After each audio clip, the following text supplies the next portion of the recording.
Preciosos hermanos, una vez más es un privilegio y un honor poder saludarles en el bendito y único nombre de Jesucristo nuestro Señor.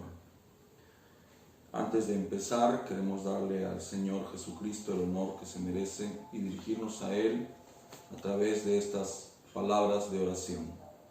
Acompáñenme, por favor, inclinando sus rostros. Bondadoso Padre Celestial, te doy las gracias por darme el privilegio de poder dirigirme una vez más a tus hijos a través del compartir de tu bendita palabra. Señor, entiendo, sé, comprendo que este espacio solo te pertenece a ti, por lo que, Señor, te ruego que tomes el lugar que te corresponde y es la preeminencia de este espacio. Señor, te ruego que nos ayudes en el desarrollo de todo lo que se tenga que decir, que seas tú de principio a fin y que nosotros, Señor, podamos beneficiarnos de tus bondades. Bendice la escritura que voy a leer, te lo ruego, en el nombre bendito de Jesucristo nuestro Señor. Amén.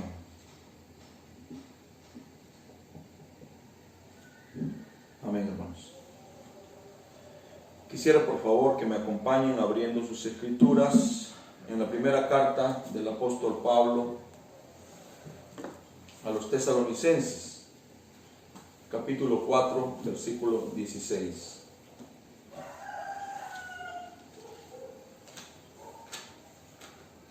Estamos muy contentos por el privilegio que el Señor nos da de poder redimir el tiempo para poder hablar acerca de sus bondades. El apóstol Pablo en la primera carta a los Tesalonicenses, capítulo 4, verso 16, nos dice así: porque el mismo Señor con aclamación, con voz de arcángel y con trompeta de Dios descenderá del cielo, y los muertos en Cristo resucitarán primero.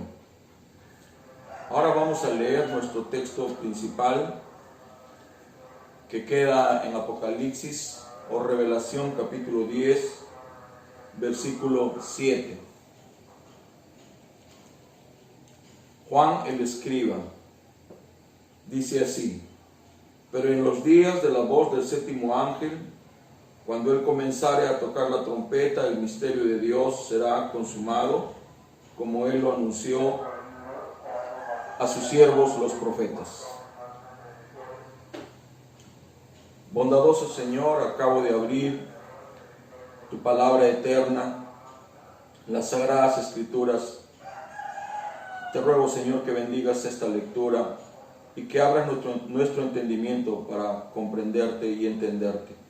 Ayúdame, Señor, yo entiendo y tú lo sabes que no es fácil estar sentado aquí ni pararse detrás de un púlpito o un atril. Te ruego que nos ayudes, por favor, en el bendito y único nombre de Jesucristo nuestro Señor. Preciosos hermanos, una vez más, para mí es un motivo de gozo, un grande privilegio poder dirigirme a ustedes una vez más. Damos gracias al Señor, a todos aquellos que están siguiendo esta transmisión. Les damos un saludo cristiano, un saludo amoroso, caluroso, en el nombre de Jesucristo nuestro Señor.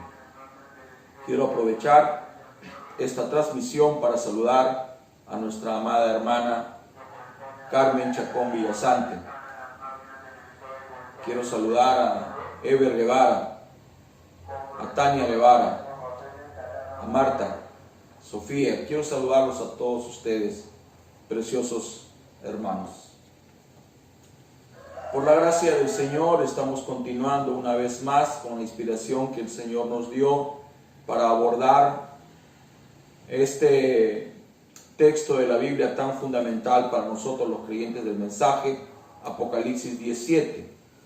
Hemos visto en esta escritura cómo a la voz del séptimo ángel o a la predicación del evangelio o al desarrollo de su ministerio, todos los misterios serían totalmente terminados. vimos por la gracia del Señor una escala de misterios que este ángel vino a revelar. Tratamos hace 2 días el misterio de la divinidad, apoyados en la carta del apóstol Pablo a Timoteo, cuando dice: grande es este misterio, o indiscutible es este misterio, el misterio de la divinidad. El día de ayer también tuvimos otro privilegio, y fue de tocar, rozar el misterio de la ceguera de Israel. Creo que nos hemos gozado. Yo en la noche pude ver nuevamente la transmisión y no pude evitar que mis ojos se humedezcan al mirar la magnitud de la gracia, la magnitud del amor de nuestro poderoso, amoroso y tierno Padre Celestial. Por la escritura que acabo de leer, 1 Tesalonicenses 4:16, más o menos usted sabe lo que en esta mañana vamos a hablar, y es el misterio del traslado de la iglesia. Si pudiera decirlo de una manera más clara, es el misterio del arrebatamiento o el rapto. Y si pudiera hacerlo aún más sencillo, usaría el título que nuestro amado hermano Branham le dio a un mensaje: el misterioso descenso de Jesús. Todas las guerras siempre han sido por doctrinas. Ha habido una guerra entre la verdad y la mentira, y a nosotros nos conviene, en el buen sentido de la palabra, ser vigilantes, protectores, querubines, que cuidemos la integridad de la palabra del Señor. Dicho esto, quisiera mostrar para ustedes cómo existe una confusión referente a esta enseñanza en el mundo religioso, en el mundo denominacional. Esta discusión, esta contradicción, no es solamente con el mundo religioso de afuera, sino esta contradicción también está en medio de los creyentes de Malaquías 4:5. Naturalmente, yo no vengo aquí como un absoluto, pero yo sí creo firmemente en el absoluto. Y creo que el absoluto nuestro siempre será la bendita palabra del Señor.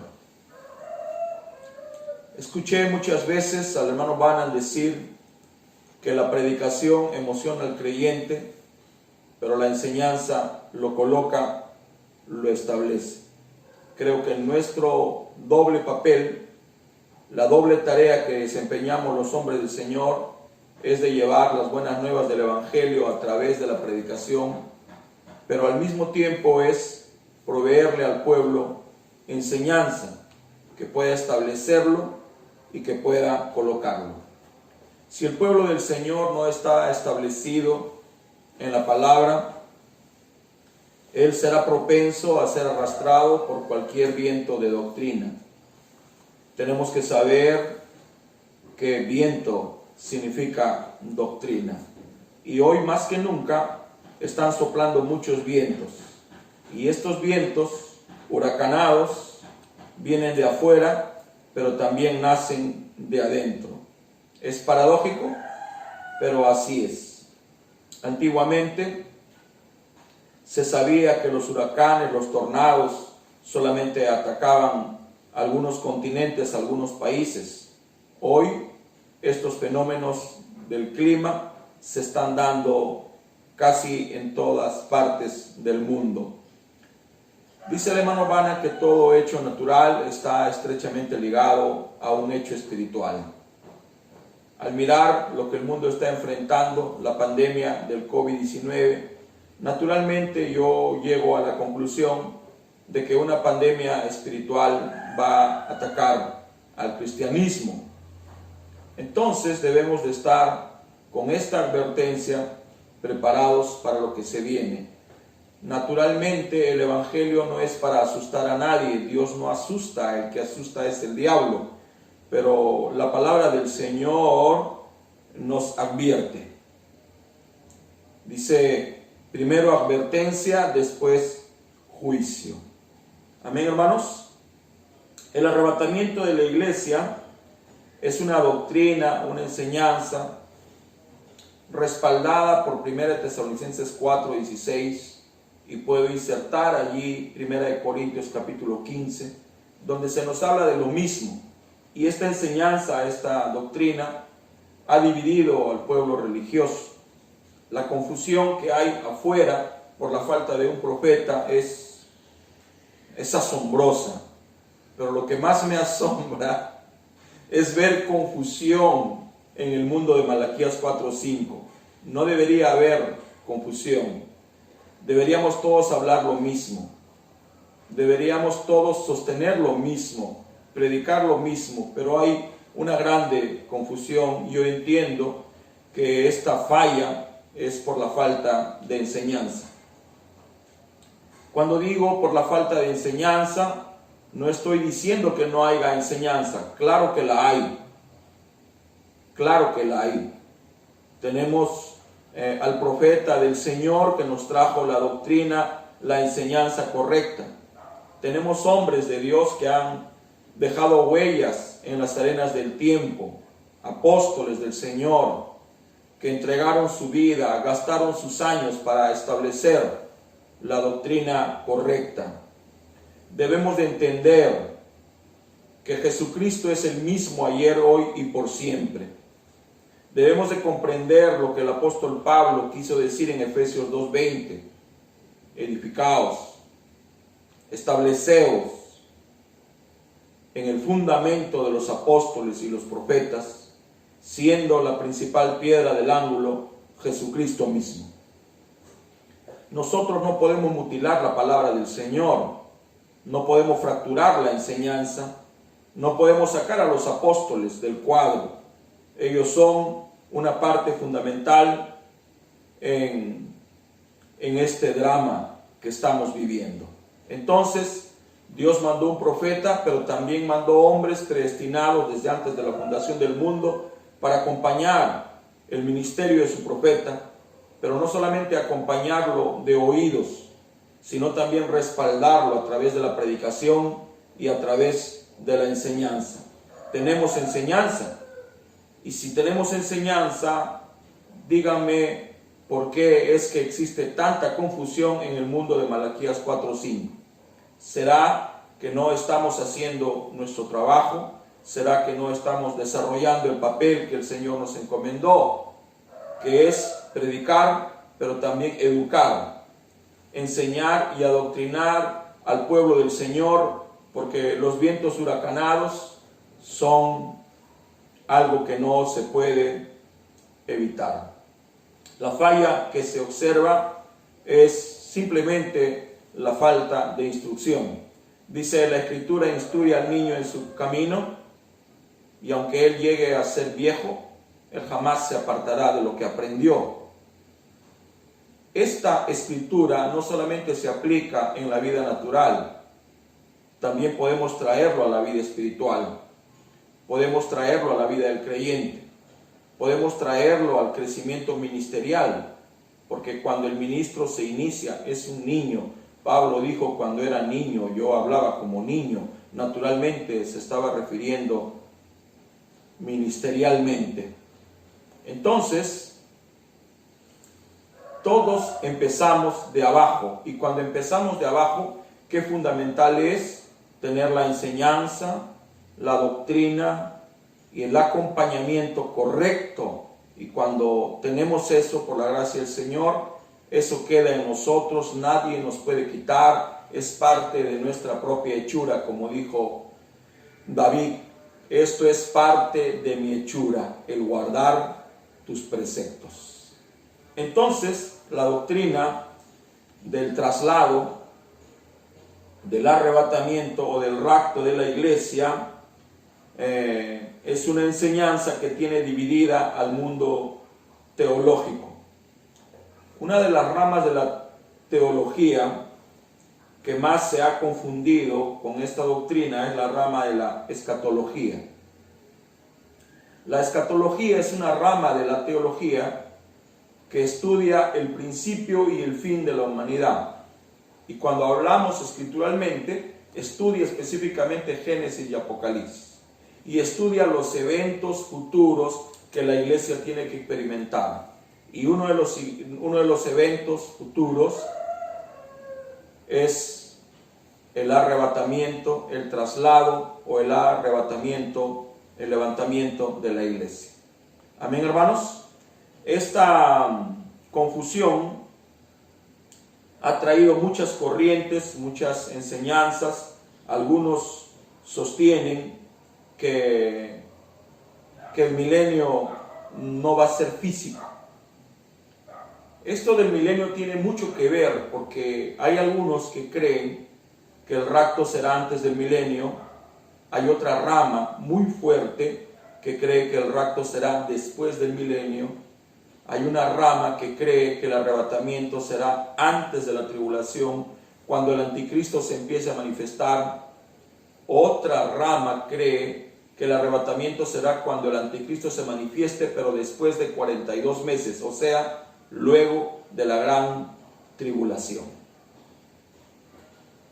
Una de las cosas que nos sorprenden, que aún en el seno del mensaje se encuentra esta grande confusión, porque ya hemos escuchado a algunos que dicen que el rapto será después de la tribulación. Hemos escuchado a algunos decir y sostener eso. A la luz de la palabra, nosotros sabemos por la enseñanza que Dios trajo a través de nuestro precioso hermano Branham, que eso no es correcto. Naturalmente, porque cuando empiece la gran tribulación, entonces los juicios de Dios se desencadenarán sobre esta tierra. Cuando los juicios de Dios se desencadenen, esto significa que el sexto sello se abrió. Todos nosotros sabemos que el sexto sello lo abren Moisés y Elías. Para que esto suceda, la novia ya no tiene que estar aquí, porque Dios nunca juzga a una persona dos veces por lo mismo, y la novia ya es juzgada. ¿Dónde es juzgada? La Escritura dice que el juicio empieza por la casa de Jehová. Entonces la novia ya es juzgada. Cada vez que la novia va a la casa de Jehová, ella es juzgada.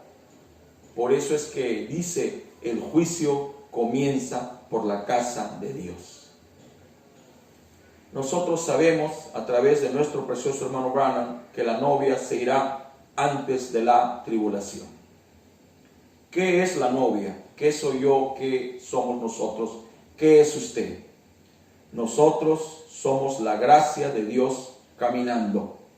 Y los juicios de Dios no pueden desencadenarse mientras nosotros estemos aquí. Cuando nosotros seamos sacados, entonces la gracia se va y ahora sí los juicios se desencadenan. ¿Por qué? Porque los que estamos deteniendo los juicios de Dios somos nosotros, la novia. La gente está muy interesada en lo que vendrá después o lo que irá a suceder. Todos nosotros, desde que somos niños, hemos escuchado referente a la Tercera Guerra Mundial. Yo desde los años 80 he leído las profecías referentes al bombardeo que sufrirá América. El hermano Branham dice, yo escuché una gran explosión y cuando volteé, América estaba humeando. Leí cuando el profeta dijo que en 10 minutos caerán 100 bombas sobre América. Todos sabemos eso. Hemos escuchado que hay un botón nuclear y que algún loco ha de apretarlo. Eso va a suceder. La gente tiene muchas preguntas y parte de esas preguntas es, hermano Escabarrossi, ¿quién comienza la Tercera Guerra Mundial? Hay diversas respuestas en el mundo religioso. Algunos dicen que es Rusia, otros Estados Unidos, otros piensan que es la China. Algunos se aventuraron a pensar que es Cuba. Hay muchas respuestas, pero yo creo que la que empieza la Tercera Guerra Mundial es la novia. ¿Y cómo es que ella va a empezar? Cuando ella salga de esta tierra. Cuando ella salga de esta tierra, va a haber una guerra en el aire y el diablo va a ser arrojado aquí. Entonces, cuando eso suceda, dice la Escritura, ay de los moradores de la tierra. Nosotros sabemos que la palabra ay es dolor. Muy bien, entonces hay diversas corrientes que tratan de interpretar el misterio del arrebato de la iglesia, el misterio del rapto y el misterio del traslado. Hay algunos que miran este misterio como un paquete completo. Hay algunos que piensan que esto sucede en un tris. Hay algunos que piensan que van a descender ángeles del cielo con lámparas y picos y van a desenterrar a los que están muertos. Hay muchas maneras de interpretar esta escritura. Naturalmente, esta confusión nace por la falta de un profeta. Cuando digo por la falta de un profeta, no estoy diciendo que Dios no haya mandado a un profeta, sino el no aceptar que Dios hace todo a través de sus profetas genera un problema en el entendimiento o en la visión del creyente. Sin importar cuán estudioso, cuán teólogo, cuán exégeta sea usted tendrá un vacío. Y este vacío será la falta de revelación. Nosotros podemos conocer la Biblia de tapa a tapa, podemos conocer el mensaje de tapa a tapa, como dicen los americanos, de cuerito a cuerito, o los mexicanos también, pero si no tenemos revelación, nosotros no tendremos un cuadro completo del panorama que Dios quiere que sepamos. Entonces, al mirar esta confusión, naturalmente yo y todos los hombres de Dios tenemos una responsabilidad para con el pueblo. ¿Cuál es nuestra responsabilidad? No es solamente de traerles la palabra a través de la predicación detrás de los púlpitos. Esa, aunque es una tarea muy delicada, es lo más fácil del trabajo que el Señor nos mandó a hacer. Porque parte del trabajo es atender al pueblo del Señor en sus problemas y en sus necesidades. Es captar sus problemas, captar sus necesidades y darse el tiempo para llevar a Dios esos problemas y esas necesidades y quedarse allí a los pies de Jesucristo hasta obtener la respuesta que el pueblo de Dios necesita para sus problemas y sus necesidades. Al yo tener esta responsabilidad y al gozar ahora de las bondades que la tecnología nos brinda, no puedo menos que aprovechar este momento. Yo quiero aprovechar el momento.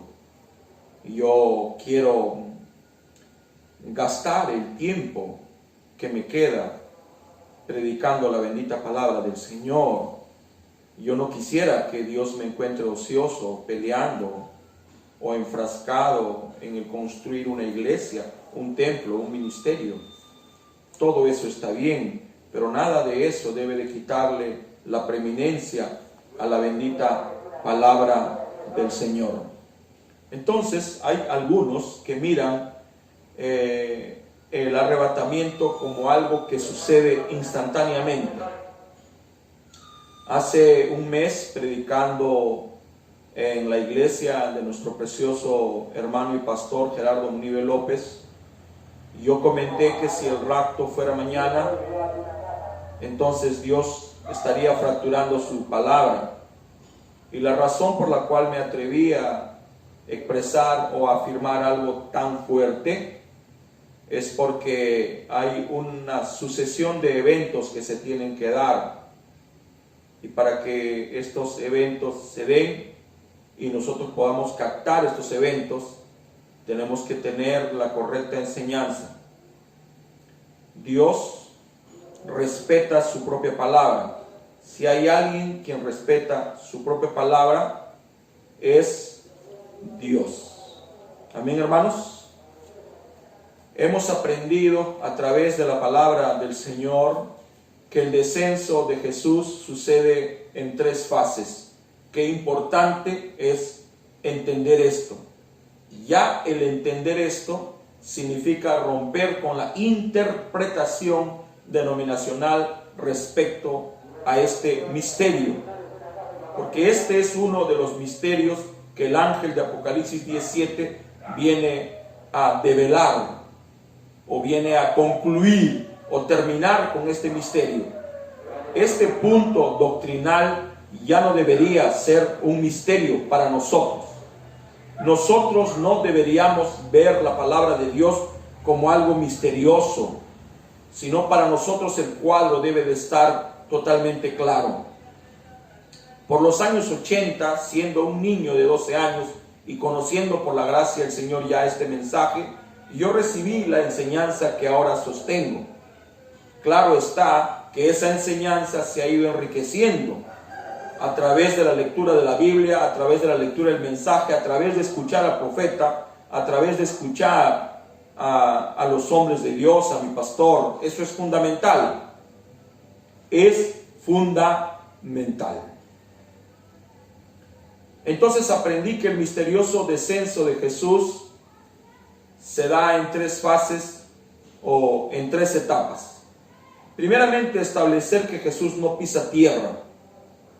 Eso es fundamental entender. Jesús no pisa tierra. Naturalmente la respuesta se encuentra en la misma palabra, donde dice que nuestro encuentro con Él será en el aire. Todos nosotros sabemos que hay 7 dimensiones. Nosotros vivimos en 3 y ahora ya casi en una 4. El tiempo, la materia, la luz, el aire.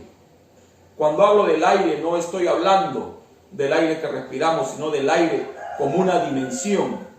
Dice el profeta que ahí se encuentran las imágenes, las voces. Entonces la Escritura nos habla que nosotros nos vamos a encontrar en la mitad del camino. Y hemos aprendido que hay 7 dimensiones. La 5ª dimensión, el infierno, la morada de los santos, y la 7ª es la dimensión donde está Dios. Entonces Dios empieza a bajar y en su descenso Él hace 3 cosas. Y nos dice Tesalonicenses que es el mismo Señor. Y hemos aprendido a través de la carta del apóstol Pablo a los Efesios que solo hay un Señor. Entonces, el mismo Señor en su descenso, porque Él desciende y empieza a bajar. Y mientras Él empieza a bajar, la novia debe de empezar a subir. Nosotros estamos esperando la culminación del rapto. No estamos esperando el rapto, estamos esperando la culminación del rapto. Porque el rapto, el arrebatamiento, el recogimiento, el traslado o el descenso de Jesús sucede en 3 partes. Amén, hermanos. Antes debemos ordenar de la manera correcta los eventos o los sucesos que estamos esperando. Todos nosotros sabemos que después del rapto viene la tribulación, luego Armagedón, después el milenio, Gog y Magog, trono blanco, la nueva Jerusalén, cielo nuevo, tierra nueva. Si yo pudiera colocar en una pirámide de 7 niveles esos futuros eventos, lo colocaríamos de esta manera. Qué importante es dibujar este cuadro en nuestras mentes para que nadie nos engañe. Amén, hermanos. Qué importante es tener fundamentado esto para que nadie nos dé gato por liebre. Entonces, ¿qué es lo que hace el Señor en su descenso? ¿Qué es lo que hace Jesús cuando empieza a descender, porque Él es el que empieza a descender. ¿Para qué empieza a descender? Para encontrarse en la mitad del camino con su otro yo, que es su cuerpo, que es su novia. Amén, hermanos. Entonces Él empieza a descender y hace tres cosas.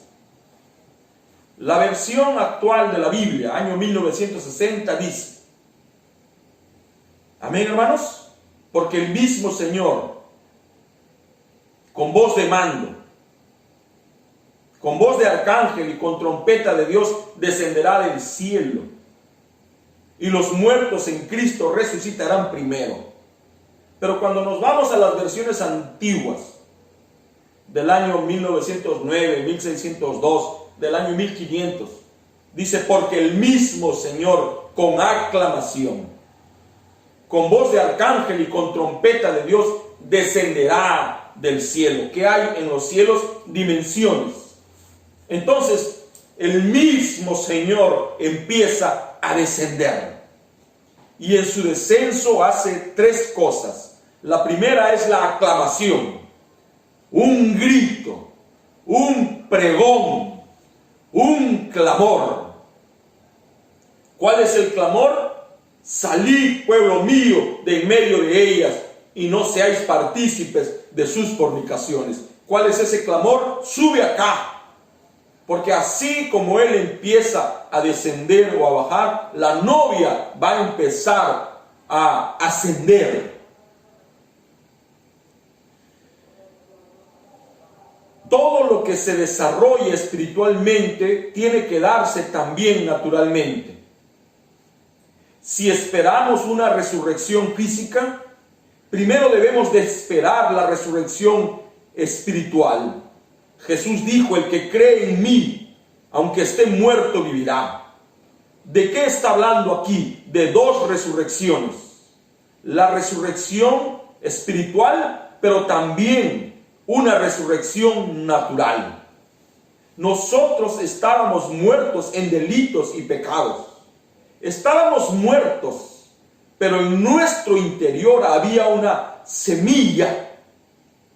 Y cuando le cayó el agua a esa semilla muerta dentro de nosotros que somos tierra, algo respondió, que es la resurrección. Si el grano de trigo no cae a tierra y muere, no puede resucitar o traer vida. Amén, hermanos. Tenemos un grano de trigo, podemos comerlo o podemos soltarlo a la tierra y dejar que muera. Y recién cuando ese grano muere, se activa el poder que estaba en él, y es el poder de la resurrección. Entonces, así como hay una resurrección espiritual, también hay una resurrección natural. Ahora estamos esperando el rapto o la culminación del rapto, el arrebatamiento. Dice el hermano Branham, Apocalipsis 4:1, es el rapto de la iglesia, porque Juan tipifica a la novia. Y la voz le dijo: sube acá. Y ahora la novia está tipificada en Juan. Entonces Dios le dijo a la novia: sube, pero no puede haber un rapto natural si primero no hay un rapto espiritual. Porque nosotros debemos de vivir en lugares celestiales en Cristo Jesús. Algo de nosotros ya se debe de haber desprendido de esta tierra que nos tiene sujeto aquí, del tiempo, la materia y la luz. Nosotros debemos estar viviendo en un mundo más elevado, más espiritual. Amén, hermanos. Bendito sea el nombre del Señor. Muy bien. Estoy por el minuto 34. Naturalmente, mañana voy a tener que, con el permiso de Dios, y si Él así me lo concede, que tener que abordar nuevamente el misterio del traslado de la iglesia. El Señor en su descenso hace tres cosas. La primera es la voz de aclamación o aclamación. El hermano Branham nos enseña qué significa aclamación. Él nos dice que la aclamación es un tiempo de enseñanza, un tiempo de salida. El esposo viene, salí a recibirle. El esposo está descendiendo. Es tiempo de salir. Es tiempo de aderezar la lámpara. Es tiempo de ser instruidos. Es tiempo de arreglarnos. Hay que arreglarnos. El esposo viene. Es tiempo de alistar las maletas, porque vamos a realizar un viaje. Tengo el privilegio de haber viajado centenares de veces, centenares y centenares de veces en avión. He salido de nuestro país una centena de veces, o posible más por la gracia del Señor. Y cada vez es una preparación. Cada vez es un escoger. Cada vez es un volver a empezar. Amén, hermanos. Cada vez es un volver a comenzar. Gracias al Señor. Disculpen, hermanos, estoy activando el extracto que al final estaré presentándoles a ustedes, extracto del ángel de la edad, la voz oficial para nosotros, la voz principal de la que todas las demás voces deben de agarrarse. Yo soy una voz, usted es una voz, pero nuestra voz tiene que estar conectada a esta voz principal. No podemos tener el atrevimiento de decir algo que el ángel no dijo. No tenemos el derecho para hablar algo que él no habló. Donde él calla, callamos. Donde él habla, hablamos. Amén, hermanos preciosos. Entonces la aclamación es un tiempo de enseñanza, es un tiempo de salida, es un tiempo de preparación. ¿Y qué es lo que estamos recibiendo o hemos recibido y seguimos recibiendo durante tantos años?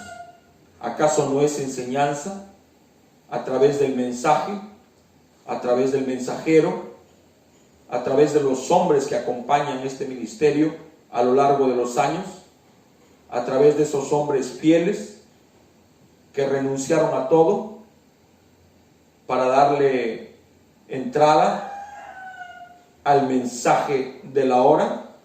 ¿Qué es lo que hemos recibido durante todos estos años? Enseñanza. Existe también una grande confusión referente a este punto en el mundo del mensaje. ¿Cuándo empieza la aclamación? Hay algunos que dicen que empieza el año 63. Hay una corriente en este mensaje que sostiene que el ángel recién trajo su mensaje el año 1963.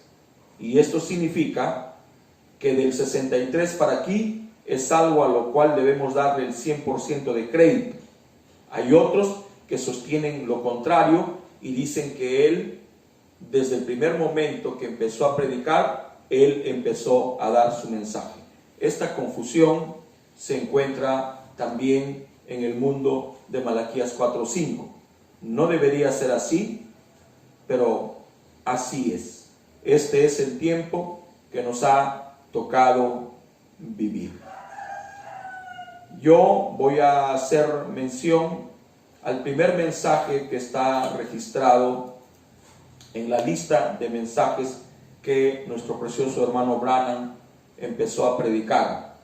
Y esto para mí es algo majestuoso, es algo grande, es algo para mí incomparable, porque Dios no se equivoca.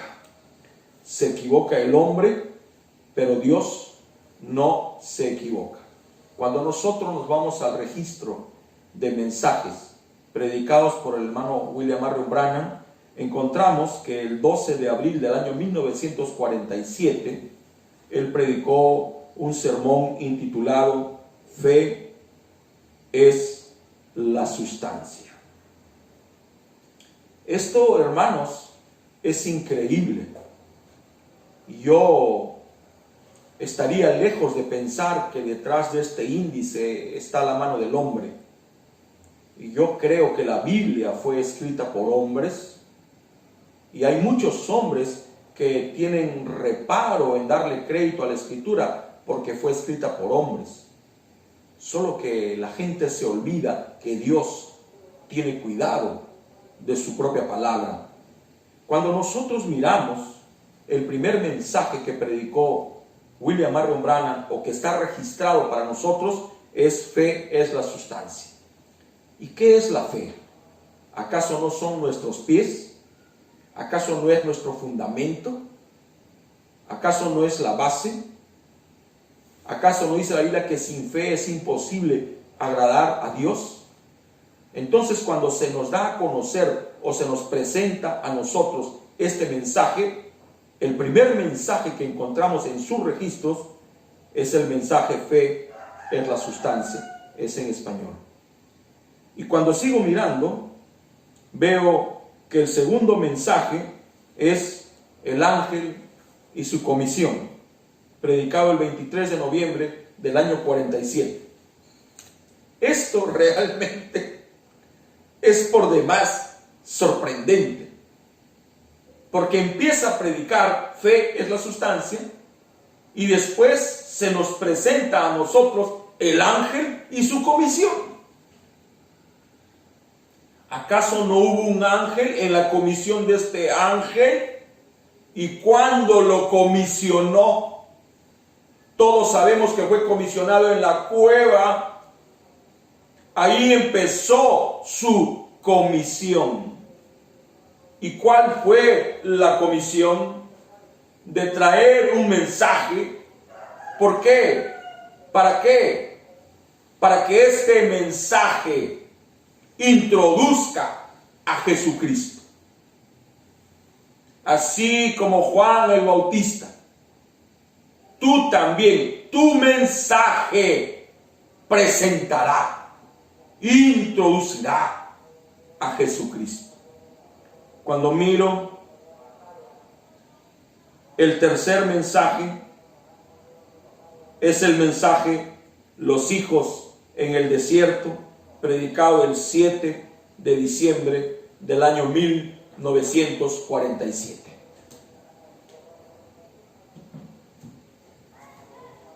Primero es el mensaje, salid. ¿Qué es aclamación? Salid. ¿De dónde? De Egipto. Este mensaje nos saca de Egipto. ¿Y a dónde nos lleva? Al desierto. Por eso está allí, los hijos en el desierto. Está hablándonos del peregrinaje de la iglesia del Antiguo Testamento. Y esto es solo una sombra de lo que es la iglesia hoy día. Entonces Jesús en su descenso, él mismo hace tres cosas: aclamación, voz de arcángel y trompeta de Dios. Naturalmente todos nosotros creemos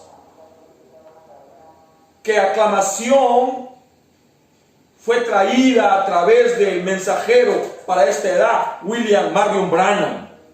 No hay discusión en eso.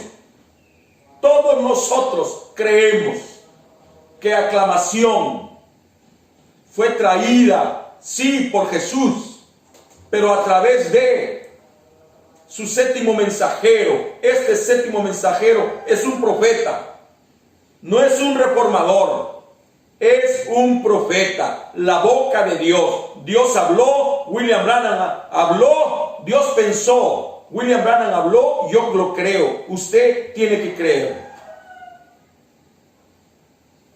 Amén, hermanos.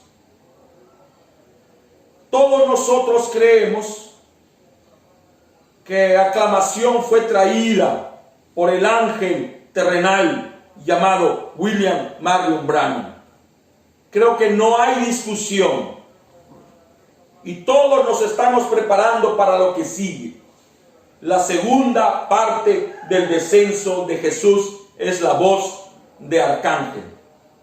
Naturalmente, cuando entremos a esto mañana, con el favor de Dios, vamos a tener que tocar algunas cuerdas sensibles del mensaje y que Dios nos ayude para comprender el misterioso descenso de Jesús. Tenemos que establecer, corroborar, recordarle a ustedes que no hará nada el Señor Jehová sin que revele sus secretos a sus siervos los profetas. Esa es la manera de Dios. Así actúa Dios y Dios no ha cambiado. Malaquías 3 nos dice que Él no cambia, Él no muda. Y creo que eso es lo que a nosotros nos da la confianza que tanto estamos necesitando. Que Él no cambia. Cambia el mundo entero. Aún los hombres cambian en su posición. Haciendo un paréntesis, todos nosotros alguna vez hemos escuchado el nombre de nuestro hermano William Soto Santiago. ¿Ustedes creen que él siempre sostuvo la doctrina que predicó los últimos 45, 46 años? No. Él era un creyente ferviente del mensaje. Él era un creyente ferviente del mensaje. Y digo era porque ya partió. Él creía este mensaje.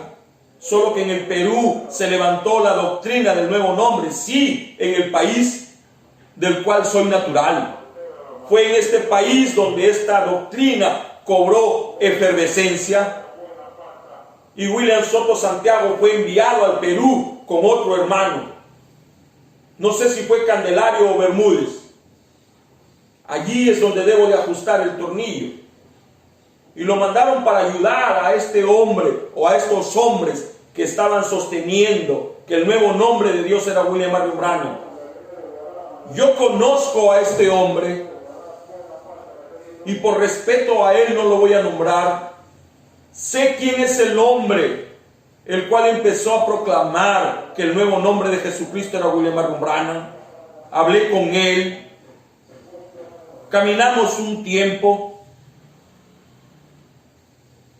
Entonces mandaron al hermano a reprender ese espíritu. Y sí lo reprendió. Este hermano quedó libre. Solo que el hermano Santiago no se dio cuenta que ese espíritu se había metido en él. Entonces él un tiempo sostenía que el séptimo mensajero era William Marion Branham. Y aún lo sostiene. Solo que ahora él se ha presentado como un octavo. Hoy Miguel Bermúdez Marín, un hombre de 91 años, está predicando casi en todas las iglesias que hay en México del nuevo nombre. Esta doctrina, esta enseñanza, incorrecta, sí, es una doctrina que no tiene pies ni cabeza. Un hombre que sea convicto a sus convicciones jamás podrá creer esto. Simplemente porque no cuadra ni con la Biblia, mucho menos con el mensaje. Entonces, el año 47, 46, recibió la comisión, empezó a predicar, y este predicar es la voz de aclamación, es un grito de salida. Es un grito para despertar. Es un llamado a los escogidos. Es un llamado a la iglesia. Y la iglesia salió respondiendo este clamor. ¿Y qué ha estado sucediendo? Se ha estado preparando. se ha estado alineando, está siendo instruida, está siendo enseñada, porque la novia es enseñada. Qué importante es la enseñanza para los santos. Como hice mención al principio, la predicación nos emociona, nos hace llorar, nos hace saltar, genera un contentamiento, un avivamiento efímero y pasajero. Pero la enseñanza nos establece, nos coloca, nos presenta el cuadro de la manera correcta. Solo que hay enseñanzas correctas y hay enseñanzas incorrectas. En ese sentido y en todos los demás debemos de ser muy cuidadosos. Durante el periodo de la aclamación, la iglesia, la novia, se va aparejando. La iglesia, la novia, se va arreglando. La iglesia, la novia, va recibiendo instrucciones.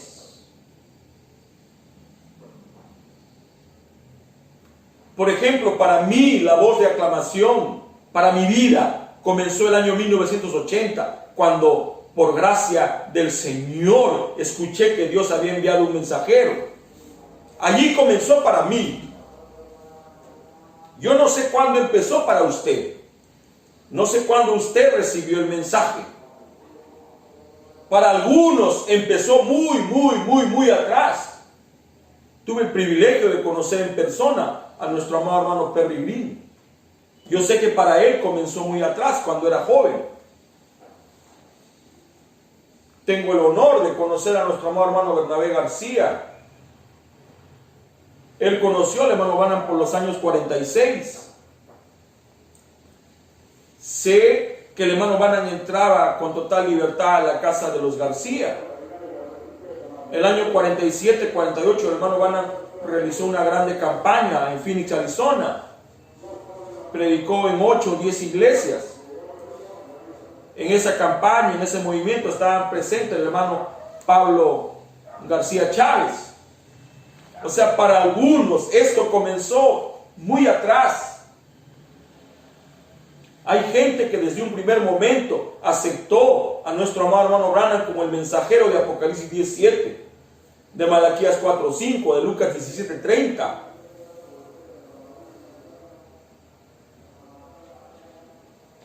Durante aclamación,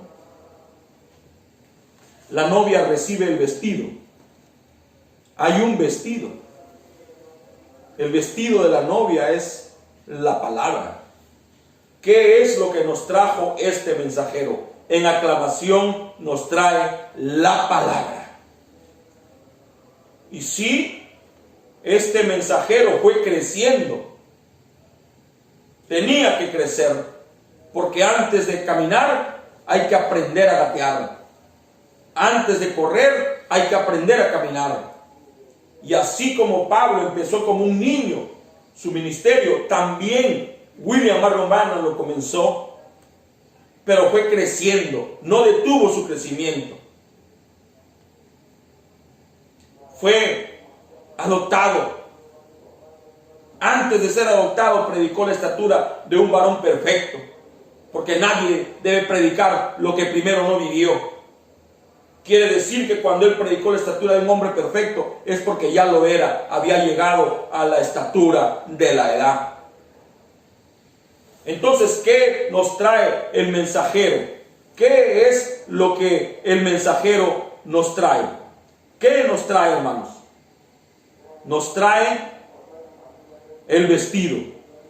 Nos trae la palabra, no una parte, toda la palabra. Por eso dijo, repitan lo que yo he dicho, porque un día yo daré cuenta por lo que hablé. Entonces, ¿qué nos trae? ¿Qué nos trae Jesús en su descenso? Aclamación. ¿Qué es aclamación? Un tiempo de enseñanza, un tiempo de preparación, el tiempo de alistarnos. ¿Qué vamos a alistarnos? Nuestras maletas, nuestro corazón. Eso es lo que tenemos que hacer. Hermanos, voy a leer lo que el hermano Branham nos enseña. Que Dios nuestro Padre Celestial nos ayude. Permítanme encontrar el extracto. ¿Un bloc de notas? Permítanme, hermanos, por favor. Gloria al Señor. Muy bien. Mensaje predicado por nuestro amado hermano Branham, el Mesías. Fue predicado el 17 de enero del año 1961 en el párrafo 77. Nuestro amado hermano Branham dice así: nunca pisará sobre esta tierra hasta que la iglesia se haya ido.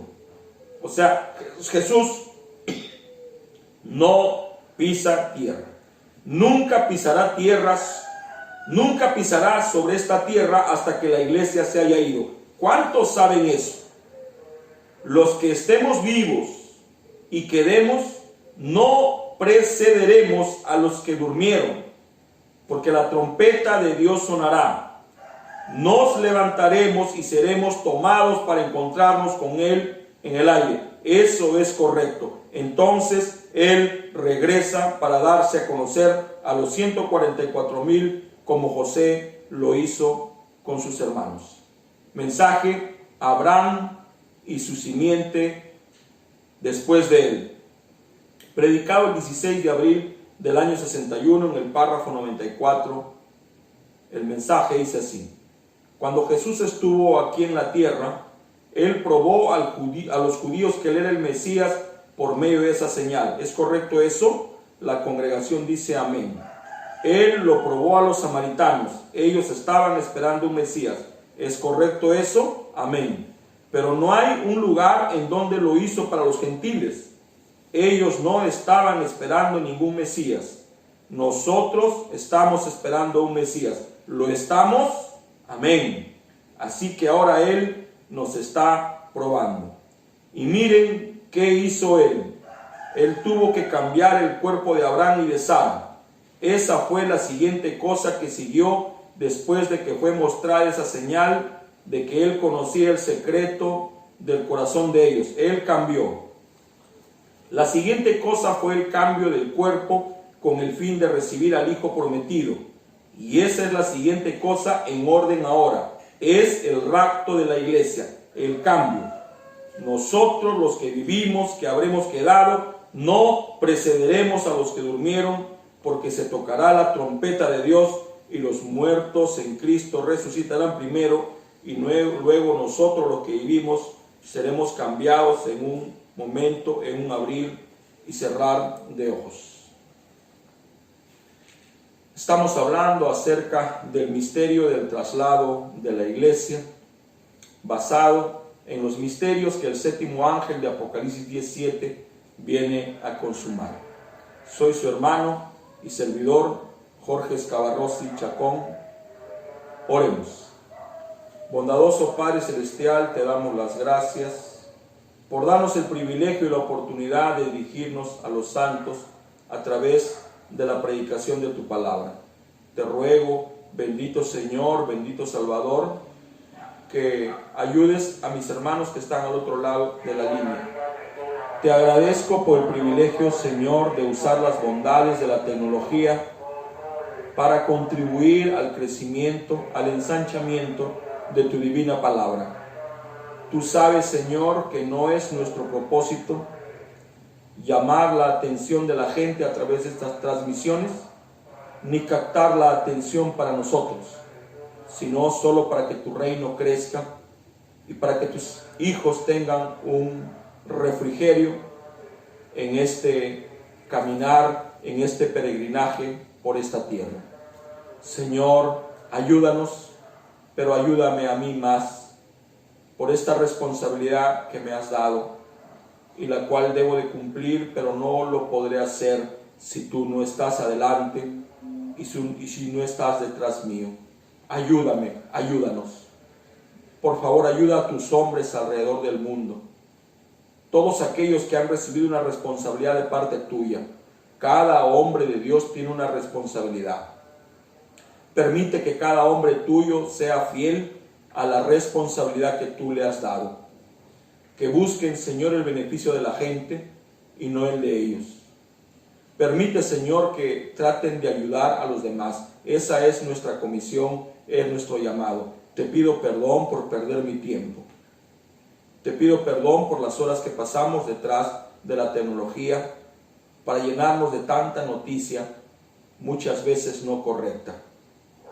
Debemos, Señor, de estar pensando en ti en todo momento. Tú permitiste que la tecnología crezca porque sabías que se iba a necesitar para esta grande batalla que está librando la verdad con la mentira. Ayúdame, si tú me lo permites, mañana, una vez más, me dirigiré a tus hijos a través de esta enseñanza. Ayúdame, yo te necesito. Me siento tan vulnerable, tan débil, tan vacío. Lléname, fortaléceme, dame seguridad. Ayuda a mis hermanos, todos aquellos que necesiten de ti, ayúdalos. En el nombre de Jesucristo, así te lo pido. Amén. Amados hermanos, antes de terminar esta transmisión, como todos los días, permítanme por favor orar por las ofrendas. Un hermano me pidió de favor que por favor haga esto. Y nosotros no hacemos esto porque tengamos la expectativa de recibir algo. No, hermanos. Nosotros tenemos quien nos sostiene y es nuestro Señor Jesucristo. Lo hacemos simplemente para que este servicio sea completo. Padre, te ruego que bendiga las necesidades que tu pueblo pueda tener. Señor, cualquier necesidad, cualquier dolencia, cualquier aflicción, cualquier problema, cualquier dificultad que ellos estén experimentando, yo te los presento, yo te los entrego en tus manos preciosas y bellas. Ayuda, Señor, a tus hijos, ayuda a mis hermanos. Y si alguien, Señor, quiere levantar una ofrenda, bendice al dador alegre. Multiplica, Señor, lo que él hace. Devuélvelo, Señor, como dijo tu profeta, multiplicado por 10,000.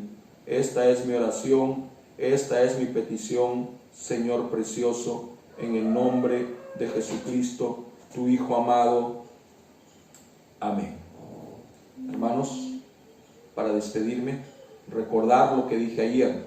Si usted recoge ofrendas, si usted recoge primicias, si usted recoge diezmos, ¿qué debe de hacer? ¿Tomarse un lonche con eso? ¿Prepararse un alimento? ¿Mandármelo a mí? No. Stop, no. Llévelo a su iglesia. Cuando tenga la oportunidad de ir, llévelo a la iglesia. Colóquelo en la ofrenda de la iglesia local donde usted congrega. Alcáncele sus diezmos a su pastor. Por favor, que no vaya a haber una nube de duda respecto a lo que estamos haciendo. No lo hacemos por otro incentivo aparte del amor que le tenemos a Jesucristo. Hermanos, no es ese nuestro incentivo. Nuestro incentivo es Jesús y son ustedes. El Señor les bendiga y como dijo Jesús, mi paz os dejo, mi paz os doy. Shalom.